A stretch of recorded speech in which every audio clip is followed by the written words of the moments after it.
Ha-ha!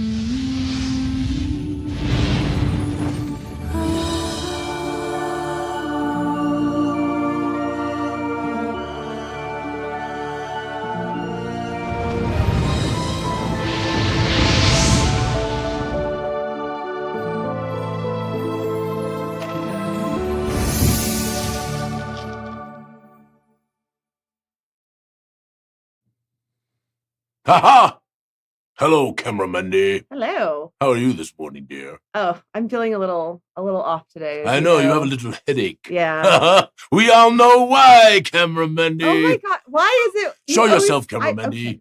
Hold on. Why am I holding this though? First, as you are getting ready to show yourself, we'll talk about your hangover in a minute. It's not a hangover. Of course, Cameramandy. We all understand. Okay, and by the way, next Saturday, we're going to do the Halloween Hangover edition with some really cool tricks and treats. So if you show up next weekend, you might win something there, or you might have a trick played upon you. Yes, Cameramandy?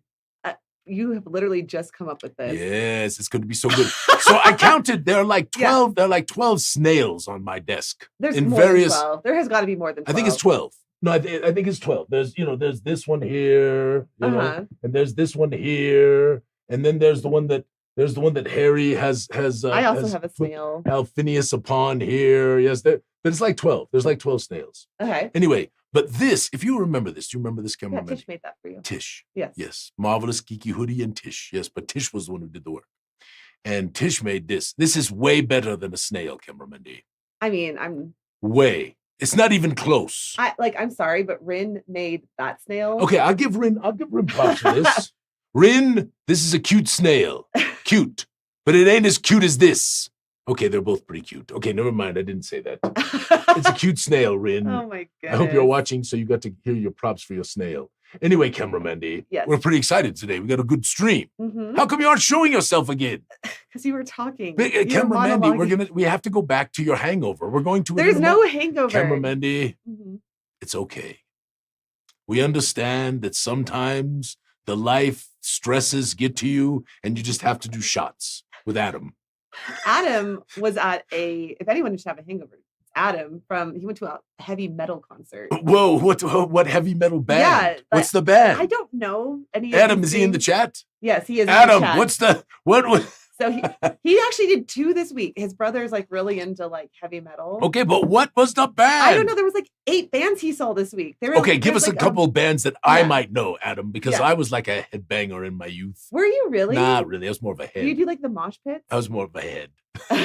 Actually, I was in the like 6th row of Styx. Okay. And I had Brenda on my shoulder. Brenda. I think her name was Brenda. On my shoulders for the whole like damn your concert. Girlfriend? No, she's just a friend. She's a nice girl. I mean, but no, I think it was Brenda.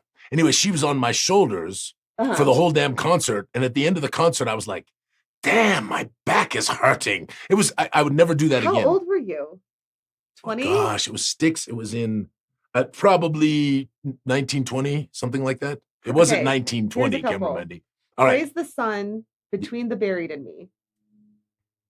Those are terrible names. Yeah, wants to know, does Mandy even know who Styx is? And the answer is no. Does anybody in the chat know? Well, Pam does. Okay, so Styx, right? Rick says, I Prevail, Limp Bizkit, Metallica, Megadeth, Iron Maiden, Gemini Syndrome. Okay, I know many of those. So yes. Sail Away. Wait, come sail away, come sail away, come and sail away with me. I was doing a different one. I was like, sail away, sail away. That's Enya. I know. Adam also loves Enya. Cameramandy thinks Enya and Styx have a relationship. Oh my gosh. Yeah, aren't you impressed that I knew that was Enya? I am so impressed. Mm-hmm. Yeah. Yes, so anyway, so it's going to be a great show, assuming you can get over your hangover. I don't have a Listen, chat, you can just give her a little encouragement. Say, take an aspirin, hair of the dog that bit you, all these other things but we have Amber coming on today, yes? Oh my God, I'm so excited. I love Amber. Yes, she's marvelous. Yes. We had a lot of fun today. But what about this? So this was cool. You've been posting, I took 2 of them. I took 2 pieces of art. You've been posting a lot of cool stuff. This is all for Crovenloft, right? So the Hall of Pillars was not.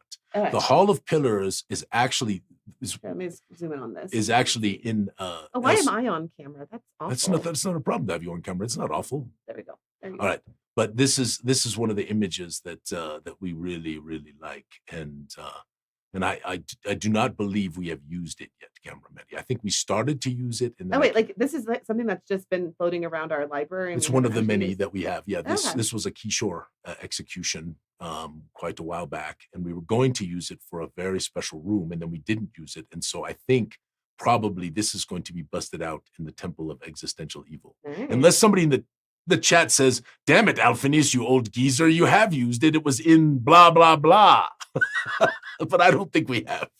Anyway, so I put it up because I just wanted to see what people would think, and it got some great comments about ideas about what they do with the room and all of that stuff, and it's just a wonderful image. I mean, you can just feel yourself and your party just standing there and looking in there. And if they're anything like my group, they're like, well, send in the rogue. Cowards, you cowards. And then this one. I had a funny comment. Okay, tell me. From Rick. Now that second pick was definitely heavy gear forged metal. so in the Crovenloft Manor, so you got to remember, Astrud and Geisengax were very, very good friends, and they were sent to the region, which we call the Barrows or the Barrowlands. They were sent to the Barrows region because of the rumors of the existence of this ancient technic artificity construct called a Nether Vortrix, which was like an Ethernic super weapon. And so many words that you were saying right now. It's like I bet the chat gets it. I bet the chat's getting it. They do, and that's the thing. I mean, it's just gibberish, but it makes sense somehow. It's totally sensible. Sometimes you just go with it, man. So Astrud and Geisengax are sent by the queen. This is the subterfuge of the whole thing is Gerald Geisengax supposedly went there to retire, supposedly went there to start an adventurous college. Astrud Crovenloft goes back to his ancient family home in the Vale nearby. But that's not why they're there. They're there because they are trying to find any evidence they can of this massive weapon of mass destruction. I'm just laughing at the chat. What did they say? First off, Cassia says C3PO no. Just be C3P no. So C3P no. And then there's a lot of comments about my capacity to understand things and to drink alcohol. You have a high tolerance, cameraman. So, all right. Rick says the hamster wheels are spinning the lore in Alphinius's brain. Andy says Randy's eyes glazing over like my players in the ghost stuff. Shut up, Andy. Listen, Andy. Seriously. I had to tell our artist Edvard to lighten up one of the Crovenloft images because I said to him specifically, I said, "This is a little dark, and Andy Grover will give me a hard time." Andy, love you, man. Anyway, so they're sent to this place, right? And a lot of things happen because of this, because of the accomplishments of Astrud and Geisengax and some of the people they bring. And so there are technic artificitories that are being made, these machinations, right? And so if you visit with Dan the Didactic, who is Professor Dungeon Master's character in the world of Zyathé, you visit with Dan the Didactic, he has a assistant librarian that is a construct. It's a technic machination. And so this construct is actually, you will find out that the construct that Dan the Didactic has, the plans were sort of absconded with from this, because this is in Crovenloft. This is Melee 5, and Melee 5 is an assistant in the library, and part of the mystery is this thing has something that you want, but how do you get it? Interesting. But it's a great art, and it's big. Look how big it is, cameraman. I like it. Yeah, it's really, really cool. Chat like it? Yes. Yeah, I bet. This got some nice comments too. So anyway, yeah, I've been enjoying putting up some of the new arts from Crovenloft. We're just about to go to press on that and that in a hole in the ground, and we will finish all of the materials except for two supplements: the Confuddling Concoctions and the Corruptic Magics supplements, which are being printed here. So we don't have it's not hot on our get it done kind of thing. But all of the Tomb of Guys and Gaxes are printed. All of them. That's so exciting. They're in process of finishing the printing and assembly of the environs of Guys and Gax, Cameramendi. Did the OC Guys and Gax get both? Out? They're doing both. Okay. And we are in the process of the other supplements as well. They're being fit in the cracks, as they call it in the printing business. So it's very, very exciting. The only thing that's not exciting, Cameramendi, it is almost November 1st, and the threatened 130% tariff, Cameramendi. Is it any wonder I'm getting gray? I'm so glad that you have this energy today. I'm sorry, guys. I am dragging. She's dragging because she's a hangover. Oh my God. We need to get Amber on the show. We will, but let us continue. Let's finish this up. This got posted a few times. Yeah, it was really, okay, so listen. I want everyone to understand. This is not art. It is art. No, it is art. It is art. If a snail pooped on there, does that add to the art? I don't think, is that a real snail? I don't know. Or is that a real slug? I thought that was like a fake slug. Oh, if it's a fake slug, it's kind of fun art. Yeah. But if it's a real slug, it's not art. Well, I mean, a slug that slug is massive. Like, no, I've seen slugs that are way bigger than that. Okay, chat. The chat. Anybody who lived in California and been to Northern California or down around Monterey and taken any walks in the woods, those banana slugs can be like this, cameraman. They're like snakes. Seriously? Right, chat? I'm not lying. Yes. I remember that. The banana slugs, cameraman. They were called banana slugs, not because they were little teeny weeny pepper slugs. Banana slugs. Okay. I believe you. All right, chat. Come on, back me up on this. Tell her about the banana slug. This was great. Adam put this up. I'd never seen one of these before. Yeah. So do you think is that the same snake? I think it must unfold. And I didn't get a chance because I was, as you know, I was in Chicago and doing day job stuff. But I didn't get a chance because usually when I see something like this, I tend to try to do a quick little search and see what's going on with it. So anybody in the chat that knows, do they kind of unfold or flatten? How do you get that sort of effect? With their, and I hope it's not Photoshop because this is I cool. know that's going to suck if it's Photoshop, but I don't know. This is, but if that's a nature thing, that's pretty dang cool. Yeah, well, Adam usually puts up pretty good stuff that, again, I mean, and as soon as I look at something like that, I'm like, damn, that'd be a great monster. Yeah. Just a great monster. And Adam will be on the show next week. So we're getting Adam on. It'll be fun. And, for the Halloween Hangover edition, Cameramendi. They flatten on the branch. Interesting. Who said that? Karanana Lafos. Okay, who's Karanana Lafos? I know that I know this, but I don't know this today. It's the handle, cameraman. I know. I know nobody's handle barely. Today I'm dragging. I'm sorry. Jason R. Oh, Jason, hello. Jason. Good to see you. So yes, no, it's really, I mean, that's fascinating, Jason. That I did not know that. So this is a new thing for me. And that's what I love about the Den when people put up these interesting things. Also, cameraman, I don't know if you grabbed it, but Michelle Andrade is doing some kind of a alien-inspired RPG. I did not see that one. Yeah, so she put up a post about this, and I saw it this morning. But the problem is she used the hello, my baby, hello, my honey alien from Spaceballs. So at first when I saw it, I'm like, is this a Spaceballs RPG? And would I like that? That's funny. I love that. I'll see if I can find it. I don't know why it didn't pop up. I mean, I don't know the algorithm. Cameraman, you got to give Smash Case some credit here. Yes. Yes. This map is not. Guys, God, this map is awesome. Yeah, zoom in a little bit. Okay, let me get that. So I just wanted everybody to see kind of how these things go. So what happened is we began with the descriptions and a very rough map, which Paul kind of sketched out. Then Carrie took the map from there. She added to it dramatically, adjusted some things here and there. And then I added a few things myself. And there we have the Crovenloft second floor. This is so interesting. And it's fun. It's really, really fun to put it together. And of course, continuity is so important and your descriptions are so important. And so you're looking at the descriptions and I found some things right at the end here that I'm like, oh gosh, we got to fix that, Stan. And so Smash Case, who was Stan, fixed it. But it's really, I love these works and I love these maps. And we get some wonderful comments. And thank you all for those dear comments about the maps. I really love it. Yeah, really, really good. Okay. Oh, shoot. I just closed out of my next one. It's one of those days. You could have closed out of this one, Cameraman. No, I think this is really cute. This is a snail puking into your teacup, Cameraman. You know what? If I can figure out where this is at, I'm totally going to get it. Okay, you should show yourself and you can talk about this. I just look so tired, guys. I just don't even want to. Just show yourself and you can talk about this while I sit and kibitz from afar. There's nothing to really There's say. a snail on top of a snail and the snail is puking into your teacup. It's cute. I love it. Okay, look, Paul posted this. Yes. Springboard off the centaur conversation last week. Yes. How would a centaur wear pants? Can you imagine how hard it would be to get on the bottom right ones? And it'd have to have a zipper in the front and a zipper on the back. Someone posted this in the comments. And so apparently they do make horse pants. I guess they do.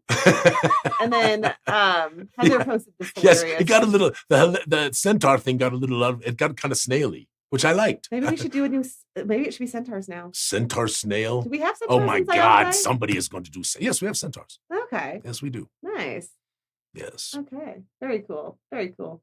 Okay. This was super cute from I loved this. Edwin Yes. talking about his daughters playing D&D. Yes, and got some wonderful comments from the chat, and it's just a heartwarming story. And you know what it did for me, Camera Mandy, of course, is bring me back to the times when I would play with the kids when they were little, which wasn't really D&D, but we played. Yeah, you play a version of it. And then let our imagination go. Yes, and Kimmy decided she didn't really love it that much, but of course Mike did. And there's an infamous story, right? The infamous story of Ilfarana, and he was too young, and my friend said, let him play, and blah, blah, blah. And anyway, when he said file save, right, is his declaration before they went to the dragon, it busted up the whole table, and Mike got to play from then on. Good. And now he owns part of it. He does. TTRPG company. Yes, he does. A money loser.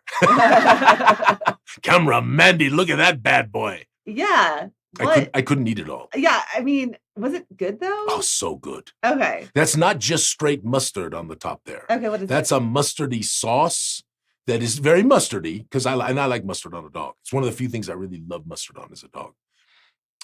But not super mustardy, because it's got the Chicago relish, and it's got the onions and the peppers and the tomatoes and all of that stuff that goes in there. And it was a great dog. And we were just getting ready to leave, fly out last night. And we were hungry. And so the good thing about the Chicago airport, O'Hare, is that there are quite a few little hot dog places in there. And so this was not from a Portillo's. It was not from a Nathan's. It was this cute little, literally a little hot dog cart that I think is permanent. It's parked next to a Chicago cheesecake place. And the young lady was there, and I said, so do you make a good dog? She says, sir, I make a great dog. And I was like, let's go, girly, put it down. So Colt ate 2 of them. No. Yes, he did. 2 of these? 2 of those. Yes, I could not finish. Jeez. I could not finish, but I ate about 3/4 of one, but it was quite good. It was really quite good. Hans, magnificent, going to the Ren Fair. Looking good. I like the sword. Yes. Is it a real sword? I don't know so somebody's got to tell me about Ren Fair, because I know in the past they'd had to have, if you had a real sword, it had to be peace bonded. I mean, they sell swords there. Yes, but if you had a real sword and you were wearing it as your cosplay, I think you had to be peace bonded. Han says it is a real sword. Yes. So does it require a peace bond at your Ren Fair? Does anybody know about what is even a peace bond? That you have to literally have them tied so they can't be drawn? Oh, I see. Well, it is technically a pretty scary weapon. Yes, it has to be peace bond. Yeah, that's what I thought. Okay. Yeah, that's what I thought. Oh, it's peace, P-E-A-C-E. Yeah, peace. Well, there's P-I-E-C-E. That's what I was envisioning in my head. Peace. A peace bond? Peace. I didn't know what it was, but peace bond makes more peace sense. Porridge hot and peace porridge cold. Oh, geez. Peace porridge in the pot, 9 days old. You know what? I'm really excited for Amber to get on, because you and her can just talk, and I can just... You can sit back and nurse your hangover, Camera Mandy. Okay, I have a couple more social medias, and then I have... Oh, Harry, this is a great one. Have you got some, not just that one, you got a few others? I got the front. Yes. Yeah. Really good. The detail is so good. He's so burly. Yeah, I like it. I always, I love imaginative swords, right? But there's a lot of things about this sword that I think would be actually very effective, right? You've got a blade catcher at the end. You've got a blade blocker at the bottom. It's very, very hefty. I mean, it's got to be almost more like a mace, right? It's got to have, I doubt it would be super sharp, but it's really cool. And I do think in many ways that's a 2-handed weapon. That damn thing would be heavy. But really good. Do you think Harry. it needs to be peace bonded if you wear it to the Ren Fest? If you took that to the Ren Fair, Yeah. well, half the people that going to the Ren Fair wouldn't be able to carry it because it would weigh too much. It's too heavy. Yeah. So, Seriously. Okay. But yes, it would need to be peace bonded. Okay, I got one more thing for you. All right, one more. Okay, so we talked about this. Hold on. Back. We talked about this. Kevin Thurber did this really cool slideshow for the Darkest Dream. Yes, let's show it. And I mean, it's like 200 pages long. We can just do snippets. But I wanted to show how he presents the Darkest Dream. It's really interesting, and I figured out how to get it to show on this thing because I tried exporting it as a PDF. It didn't work. No, because it's 200 things long. Yeah, but I do want to say this. I mean, Kevin did a great job taking the artworks and putting them all together and bringing this thing into a tale, right? And it worked so well. And he runs this, like he's run this multiple times at this point, like this for, and he's gonna be running it at Kubla. Yes. KublaCon. But yeah, I like the way, he makes it very accessible. God, cameraman, I'm getting chills looking at this. I have not looked at the Darkest Dream in a while. Really? Yeah, I haven't looked at the artworks and the stuff. Art Look, is Old Strem. So oh my good. gosh, I love Old Strem. Yeah, so this is just a different way to do. Wow. It's very simple. But if you're running it and anyway, this is, I think, was just a great example. Ooh, what is this? Can you actually play this?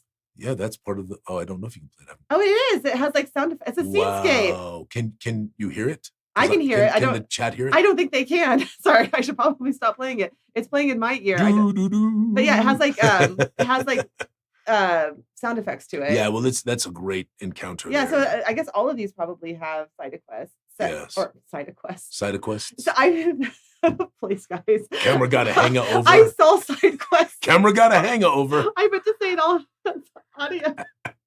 Camera got a headache. Oh my gosh. Wow, look at that. He did. He put a little side quest. He put not side quest, but scenescape. And that's great. Yeah, this has like kind of like dungeon ambiance. Oh, that's so good. I'm telling you, see, this blows my mind. Yeah. I did not know he had the little players. For some reason I missed that. Ooh. Oh, creepy. Yeah, that's a interesting. So that's probably some of these things it looks like he's added his own flavor. And that's exactly what we want people to do. Absolutely. Make it your own. Yeah. So anyway, I just thought, this thing is 200 slides deep.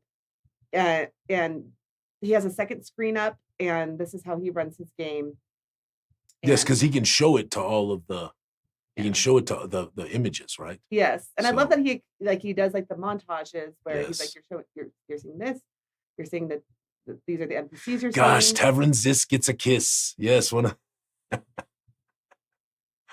yeah, very good.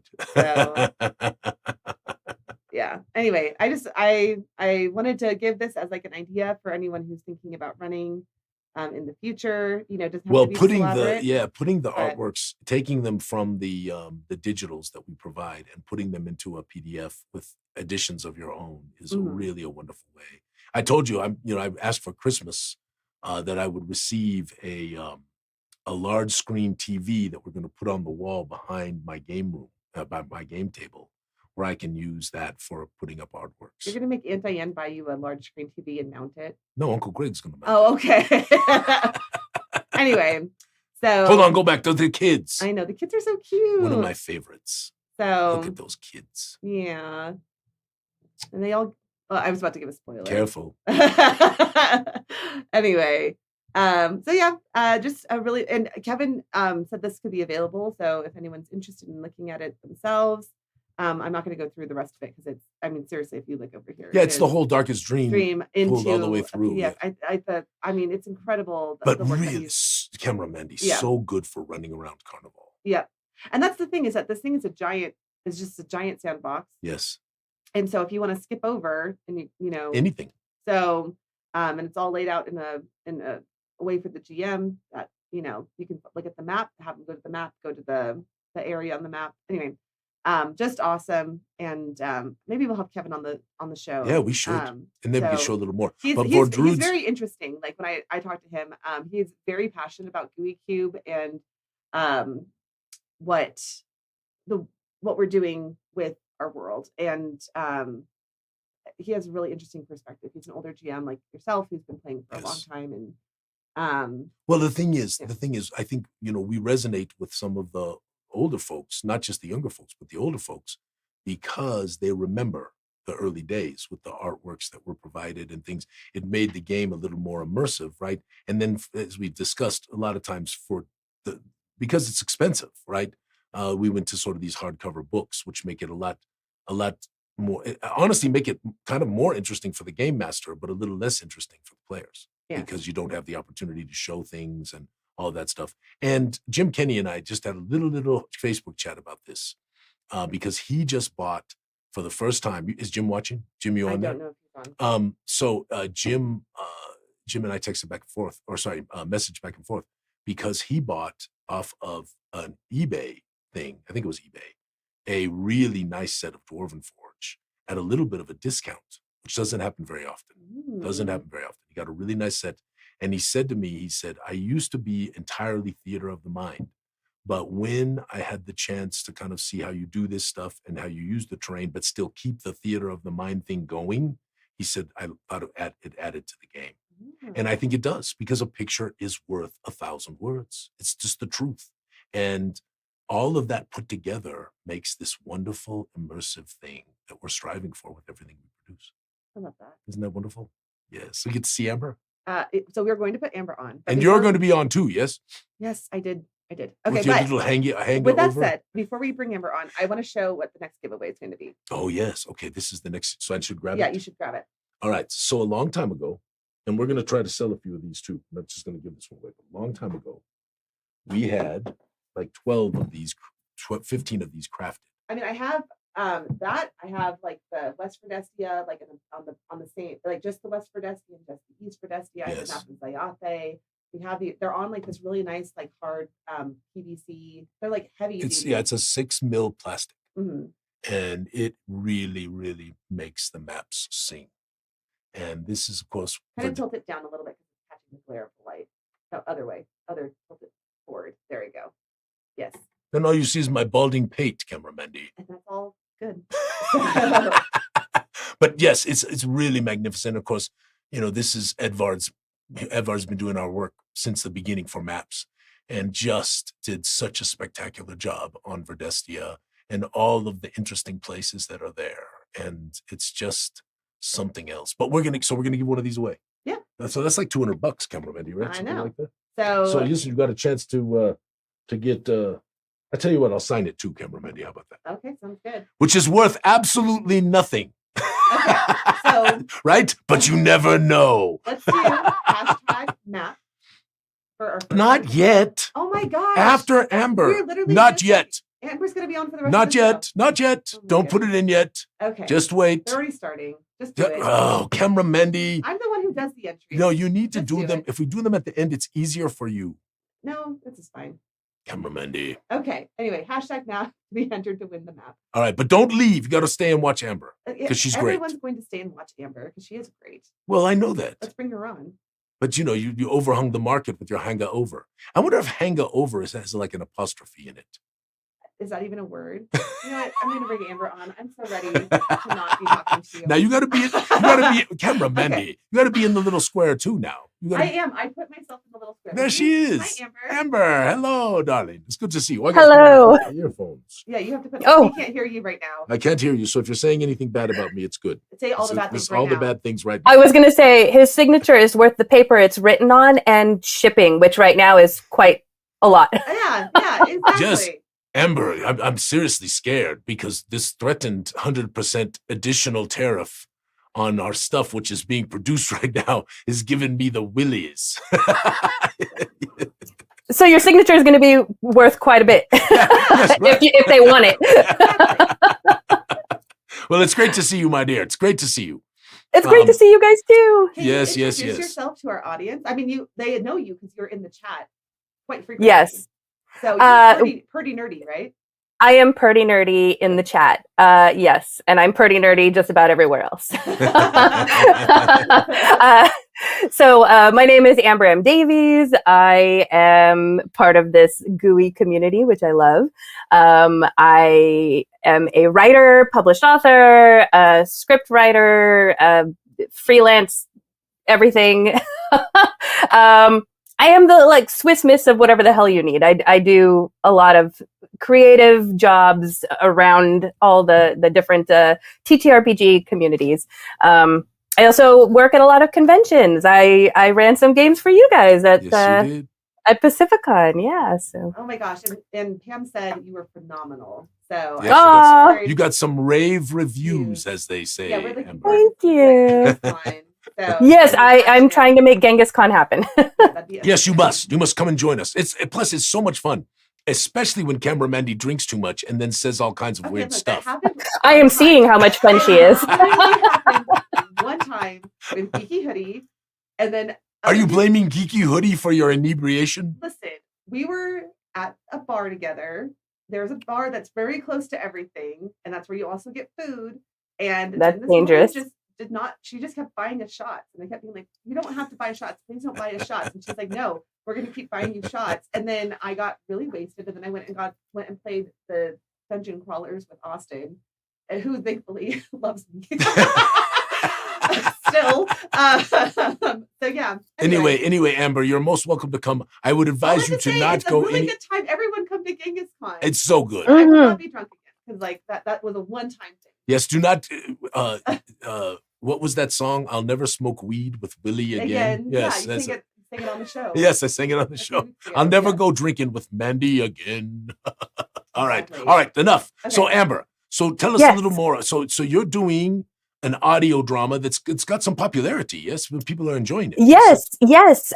Okay, so part of the introduction that I missed, I am also chief project director for Dungeon Studios, and one of our big projects that we create is an audio drama. For those of you that might be older in the chat, think radio play. For those of you that are newer, think, podcast, but with acting instead of just, narration and reading. So not a lot of visuals. We usually have something going on the screen, but really it's all about, the sound design and the acting that comes out through the various, voice casts that we have. And it's set in our world of Eneron, which is a 5e world. We do have modules written out and everything. But essentially the premise is that when you die in our world, you go to the Crossover Tavern, which is run by these two Eternals. We don't call them gods. And the person who has died, they share the tale of their life, their death, and they are ultimately judged whether they go to the good place, the bad place, something in between. So with season 1, we were kind of finding our footing. And then season 2, we brought on Robert Hartley from Viva La Dirt League as a celebrity guest voice.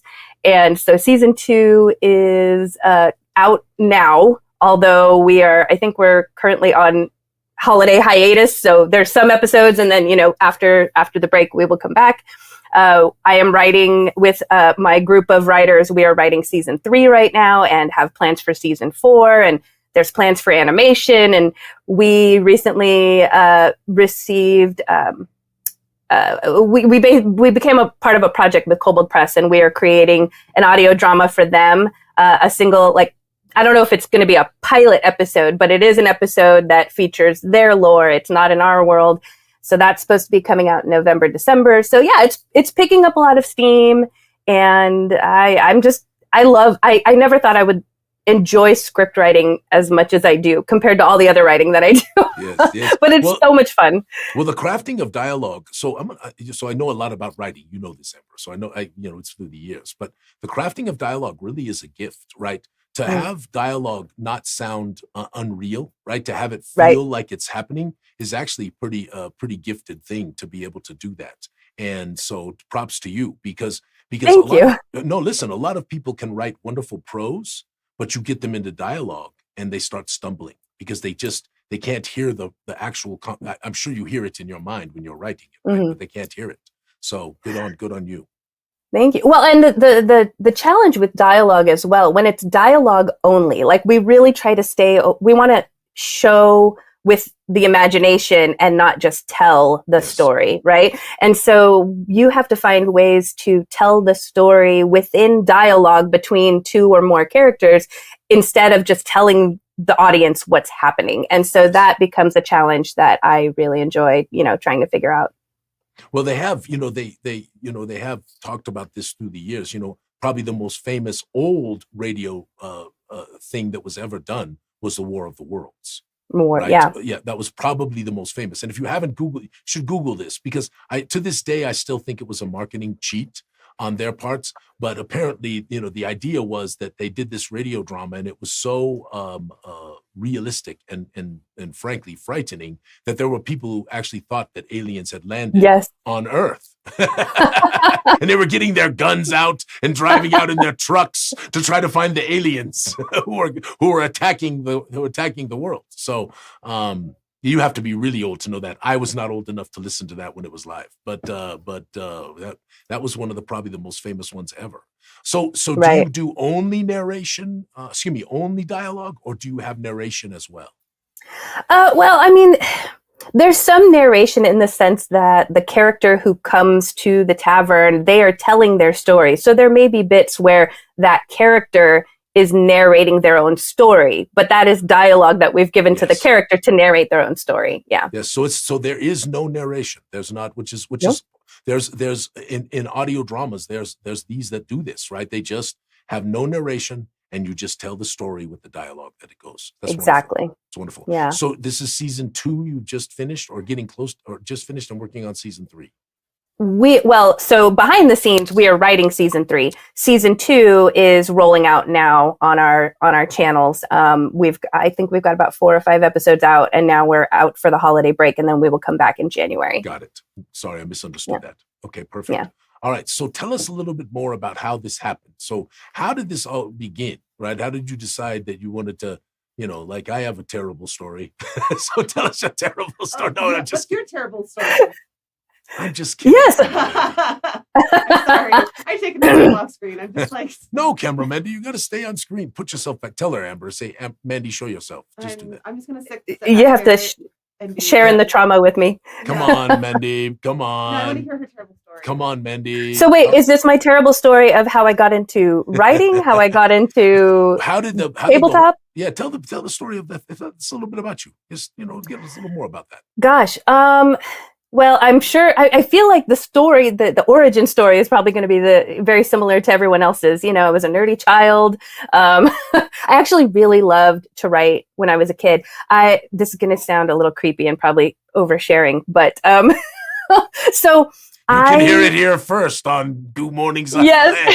Go, girl, go. Creepy and oversharing. Let's hear Good. it. So I used to, everybody idolized Stephen King, right? As a kid, that he was my gateway into fiction. And so as a youth, I used to spend a lot of time, I was very fascinated by like dark minds, right? So I used to spend a lot of time clipping newspaper clippings of disturbing articles that I would save that would be my story inspirations. I had this little book.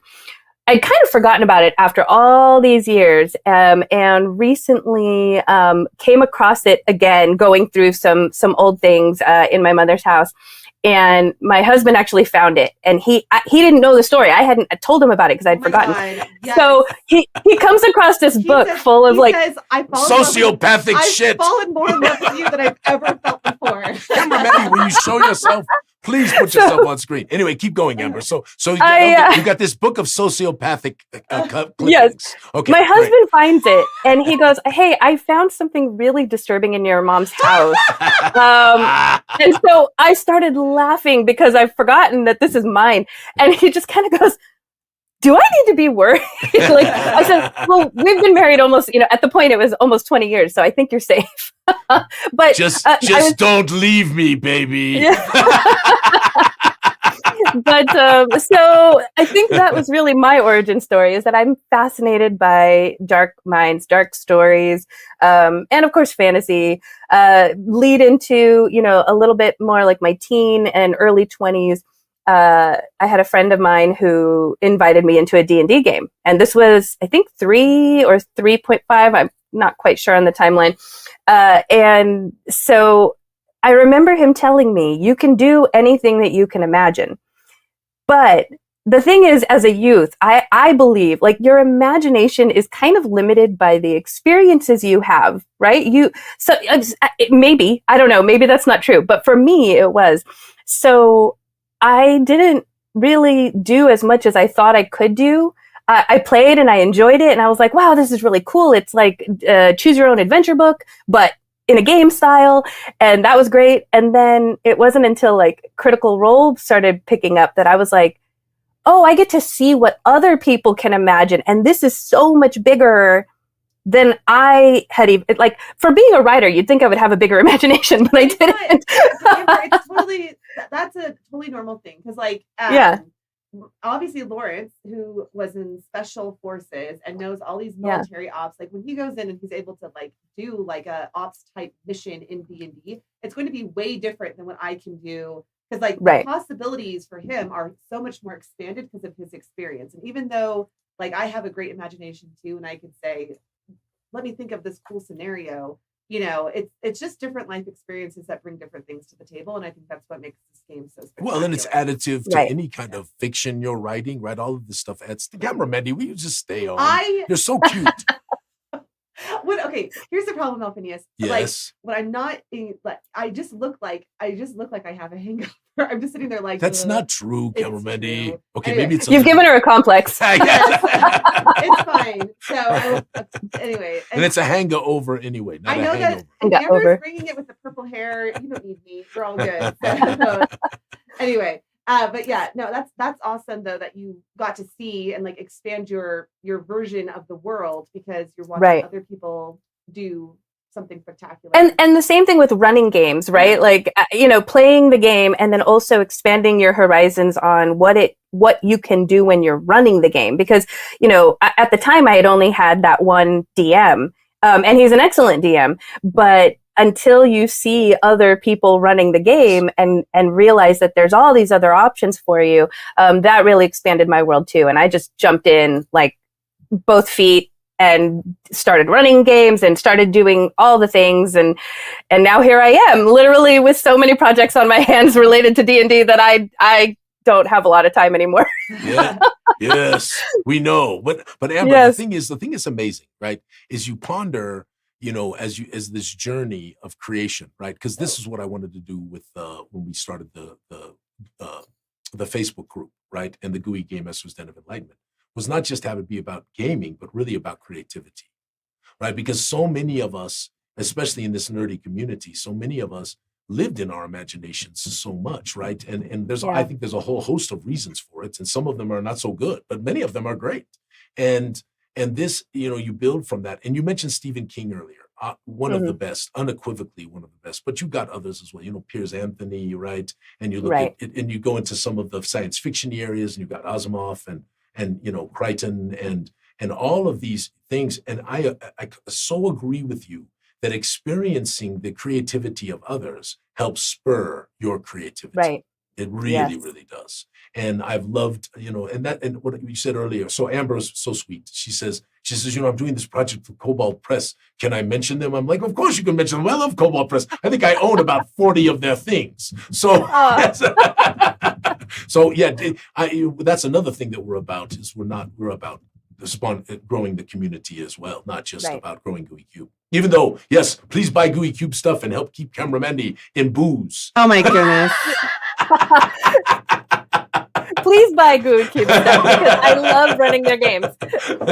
Anyway, all right. So I have a question. Okay. First off, from the chat too. Sorry. There's been some audio issues, and everyone says that it's better though. So, my question is, how collaborative is the script writing for the audio podcast? Well, I get okay.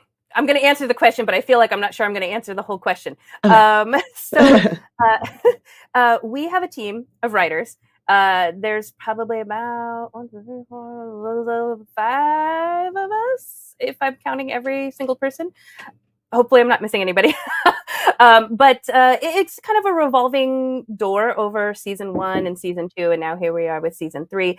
We have probably about 3-4 of us that have kind of been there from the beginning. I actually wasn't there in the beginning. I wasn't there for season 1 writing, although I was in the background doing other things. And then when I realized, like, oh my gosh, there's this thing too, I'm going to attach myself to this project as well, because I have no personal boundaries. But no, so I jumped in and kind of, I don't know if showrunner is really a title that I have in this. We would call that a producer. Producer, showrunner, but I really started kind of wrangling everybody and making this more of a team. And gosh, they show up for me every time. I really enjoy it. So we kind of take like hand in hand. Okay, who wants to write this episode? You know, we're going to chart out the whole season and, oh, this is a great idea. How about you take that because that's your strengths? And, you know, we meet every week and bump ideas off of each other. And so, you know, even though one of us may be listed as the script writer for an episode, it's really all of us putting all of our ideas together. That's awesome. So I keep threatening Mandy that we want to actually do something more expansive, right? Oh my because God. we have all this capability here, right? We have cameras. We have really good videographers. We have great editors. Mandy herself being phenomenal amongst that list. We have an interesting group of people, many of them who love this game and the gaming community. And she keeps telling me to settle down because she's worried it's going to destroy us. And she's probably right? We haven't even been able to finish our audiobook reading. I know, but that's simply because you won't allow me to read it anywhere but in that little I would. I said I agreed to that. I agreed to that months ago. Okay, then let's go. You said that months ago. Then let's go right here. You are very right busy. After Goo Morning Zyathé. Okay, well, not today, though, because I'm going to go home and take a nap. Yes. So I have a face for radio without question. So this is my thing. Everyone loves you. Everyone loves you. I don't know about that, but Amber, I think that it's phenomenal. It's phenomenal. Yeah, what you managed to, like the professionalism, because we are going to do a few lines for your. Yes, I wanted to bring that up. Yeah. So what's going on? We're doing a few lines. Remember, we got the lines for the audio drama. Oh yes. Yeah. You were on that call. So Oh, it looks like he remembers. Yes. I'm just kidding. Yes, of course. But I mean, it'll be fun. Yeah, the professionalism that you displayed while we were going through that, like this is like it's a big deal. It's very cool that you have such a great team of people that and are consistently able to produce something like this. Well, then when we go out, we're going to play some things. Yes, so we're going to give people a little taste of what? What are you talking about? Of Amber's stuff, of their stuff. When we go out. When we depart. Oh yes, when the show ends, we are going to play a video. Mandy got the hangover. I'm so sorry, Amber. It's okay. I promise I got a full night of sleep last night. I think I'm all right. sick. So Amber, let me. So tell us about your team a little bit. Yes. If you want to throw some names down and tell us what they do, and they're just not too deep, but give us a little overview. Okay, so at Dungeon Studios, we have Josh McGinnis. He is our CEO. We have Michael Riley, who is our chief media director. He's the person who basically makes Fables. He pulls that whole team together and runs that whole project. And then I am the chief project director. So we're the three up there. And then we have our voice acting team. They're a fun group. Honestly, like, being in the script, the table reads, the auditions, if you will, it's a wild bunch. They are so much fun. Hey to my voice actors. Bailey Martin, she is fantastic. She, I would say, is also another like Swiss miss of whatever the hell you need. Like she just pulls up the bootstraps and like just does everything. And if you need something, she's always there. And then the Fables writing crew, we have settings writing team. We have so many. I can't mention them all. I mean, it's amazing. How many total people? Go ahead, Kimber. I know. I'm just saying it's incredible that you've gotten this crew together. Yes. Like for this. I mean, it's genuinely phenomenal. Yeah, and that's a good question. How many people would you say? Yeah. Best guess. I mean, best guess. 30. Wow, that's great. Yeah. I don't know. That's bigger than our advertising agency here in Colorado I'm just Springs. saying. Yes. Yeah. And you guys are all over the country or all over the world? All over the world, Uh-huh. mostly because our voice acting team is probably the largest team, and Yes, of so we course. have some that are in Serbia and Australia and in the UK and New Zealand and of course all over the US. And so we somehow managed to find a time zone that works for all of us when it comes to table reads. It's pretty amazing. So what's interesting, Amber? I'm very proud of the fact that I have quite a number of voices that I use, like when we're doing the games, right? And I have these voices, and the way I got the voices was, and I told everybody, this is how you get voices: practice them and name them, right? Yeah. So Old Strem has always been named Strem, right? Old Strem, right, is that guy.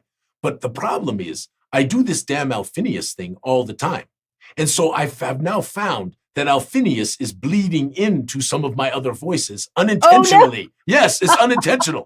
Because, in the real world, I talk like this, it's Kim, right? This is a Kim, right? But in this world, I talk like this, right? So but he bleeds in, and he's kind of screwing up some of my other voices. So I think I need to practice a little more. Yeah. Practice not being Alphinius. Yes. Not being you. Yes. That's hard. But I've told this before. There's times. So I've been driving down the road with Ms. Goo, right? And we're going to go out to a nice dinner or something, or go to an event, and I'm driving along, and we were jabbing back and forth, and all of a sudden I start talking like Alphinius, and she hits me and she says, "You're in the loop. Get out of the loop." You're in the matrix. Yes, that's right. All right. So, Mandy, any other questions we want to throw at Amber? Yeah. Some from the chat? I wanted her to talk a little bit more about her personal writing for yes. for Kobold, correct? Like you're a published author. Can you talk a little bit more about that? Yes. Well, so I didn't do writing for Kobold. The writing for Kobold is the script writing that I did. Okay. They're going to be doing an audio drama. We're doing an audio drama for them. But I have written for Paizo. Sorry, it was Paizo. I'm so sorry. Yeah. Yeah. A project that has not yet been announced. So I can't say much else. Oh, my goodness. Yes. I just remember when you posted, you're like, it's getting published. And I was like, okay, that's awesome. Yeah. So. Yeah. No, that particular project is not been announced. Amber, do you know that like for 15 years I did not know how to pronounce Paizo? How did you say it? Piazzo. I was going to say Paizo. Paizo. That was it. Paizo. Paizo. Yes, Paizo. And then finally somebody who knew said, "Dude, it's Paizo." I'm like, "Is it?" That's funny. Well, that's congratulations. That's fantastic. Good on you. Thank you. We're going to be. I submitted some writing for the Barrows. Yes, and I think you're in there. Yes, I think you are in the Barrows. Okay, yes, I believe believe so. Sure. And also, we got to, Mandy, this is important. We got to make sure everybody gets their rewards when we get these things published. I want Amber to get a thing. I will put that on my list. Yes, we need to get on Lawrence and Iad and the whole crew. Boy, this has been, Amber, you know a little bit right about this. The trials and the tribulations we have faced with the tariffs and trying to figure that out, right? And then yours truly, because I feel guilty because we're going to be late, I add more content to the materials, right? So now the materials more are work. More work on the team. But I tell you, but Amber, I tell you, this Guys and Gax thing and these Barrows, because now Guys and Gax is in a box. So the tomb of Guys and Gax is in a box. It was just going to be just a fold wrap around. But I tell you, it's so good. And the environs and so many of our Gooey people like you put things in there that made it better.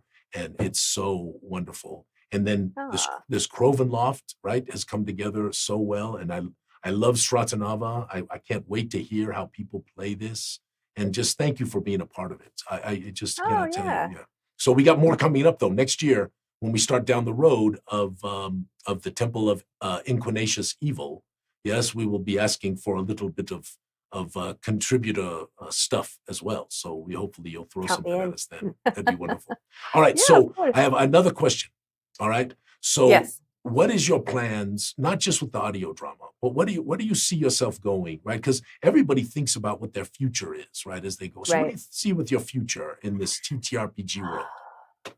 Well, it's I should have funny. prepped you for that one. No. This leads in perfectly. Continuing with personal writing projects. I of course, as a writer, most everyone wants to pen the great American novel. And way back in the day, I thought, gosh, it would be so great if I could just take my D&D campaigns and turn them into a novel. But then everyone, even in the writing world, was like, that's a no. You don't do that. And so that kind of got put on the shelf. And I write a bunch of other things. I started writing this project and had submitted it to this. I don't know if anybody here has heard of the podcast Writing Excuses. It is one of my favorites. Brandon Sanderson, if you've ever read him, was part of the podcast way back in the day when it started. And so they were running a scholarship. And I submitted my writing to them, received the scholarship to go to one of their writing retreats, got to meet some of my favorite authors. And that project was the beginning of a lit RPG novel that I started. Wow. And at the time, Dungeon Crawler Carl, I think like the first-ish book was out, maybe the first two. So it was fairly new to me that lit RPG was becoming a big thing. All of a sudden, my friends are telling me about Dungeon Crawler Carl, but they're also telling me about all these other lit RPGs, and it's becoming a genre that's acceptable now. Yes. And so now I'm like, oh, this is great. All these things that I had in my past, I'm going to start bringing this forward. So I'm writing, but now I'm part of all these projects that writing does become a little hard to find the time for. Right. Well, writing. Go ahead. Go ahead, Cameron. Oh, I was going to say. But say. you should show yourself, cameraman, if you're going to talk. I know. Okay, fine. Sorry. Here we go.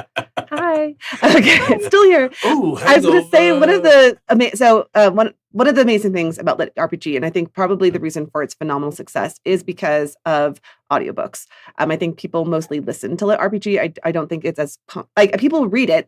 There are a lot of people who like post chapter by chapter, or there's different ways that people consume it. But I do think the audio book space is like where it really is.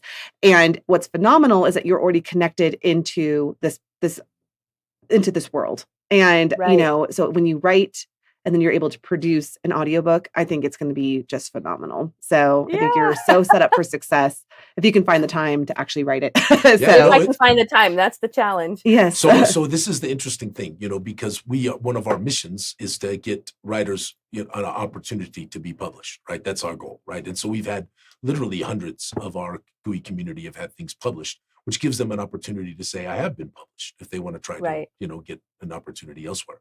And so that's one of the missions that we have. But it is interesting to me because having been a writer for my whole life and understanding writer's block and understanding when you run up against one of these conundrums and you're trying to figure out where you want to go with it and you aren't sure, and how all this stuff that bottles you up as a writer. And I get an email or a message, I never knew this was this hard.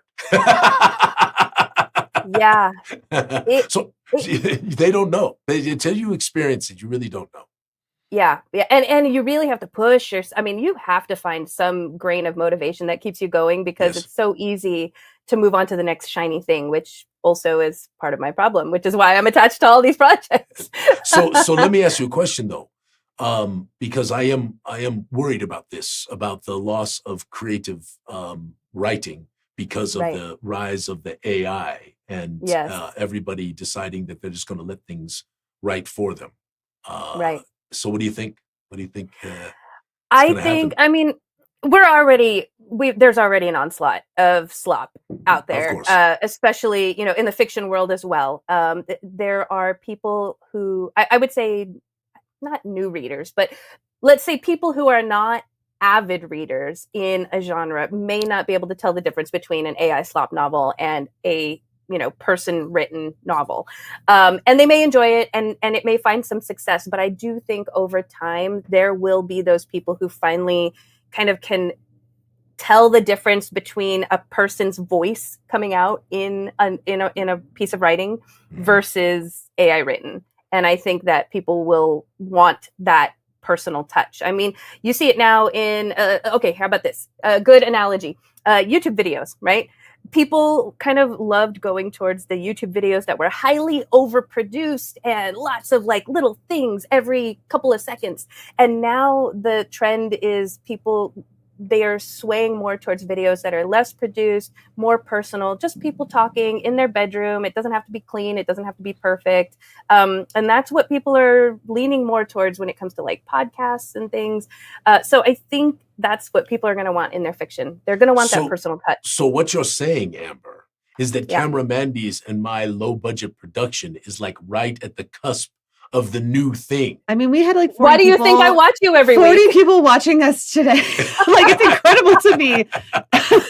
Every week. Thank you all so much. It really is a confidence And you booster. get 200, 300 on the YouTube every week. Yeah, well, no. Oh, 100 to 200. No, like 30 or 40 on the YouTube. 30 to 40. Yeah. Okay, So well. on the Twitch, it On the gets Twitch, we get 40 it gets to more 50, and more. sometimes No, 60. you're backwards. Okay, On the wait. Twitch, you get more than the YouTube. So Yes. Yes. 40, 50, 60 on the Twitch. Nope. Like live on the Twitch, but then afterwards we get a couple hundred. Oh, that's what I was saying. Yes, My okay. apologies. And then you get a small. Sorry, number Amber, on for the YouTube. awkwardness of Now having I to correct understand. Alphinius on is our it- numbers. Camera Mandy, it's a low budget production. I It's know. supposed to be awkward. Right? Exactly. I blow my nose on the damn production. For I know. goodness sakes. I know. Anyway. Amber, seriously, you are marvelous. So, any questions from the chat? Because I want to acknowledge those. No, I just a lot of stuff about we love low budget productions. You folks mean the world to me and make my week bearable. Oh, that's really sweet. It's part of the charm Aw. of the low budget production. So it says it makes winning drawings harder. However, you only get entries if you do it live. So Correct. That's exactly right. so you don't get entries if you do it in the Twitcher. yeah. So See, I said the Twitcher, not What's- the YouTube. no, you only get entry. Wait, what did you say? Say that. In the Twitch review, the 200 views that come afterwards that haven't watched it live, when you have to 40, 50, or 60 people, not the YouTube, right? They can't enter at that time either. They can only enter when we are doing this right Live. now. Yes, exactly. And speaking of that, if you haven't put in hashtag Like map, you should Yes. put in hashtag map, right? Chad says we understand why Mandy drinks so much working with Alphinius. I promise I did not drink. Listen, I Randy. promise. Listen, Randy. Listen, Amber, I need you to Yes. tell us where we can find you. Tell Yes. us all the things. Give us all your propaganda. Yes. Boy. And Okay. then we're gonna play, and we're gonna play a snippet from the audio drama. Okay. All right. Dungeonstudios.co, not .com. It's .co. Dungeonstudios.co. .co. Yes. So that is the main website.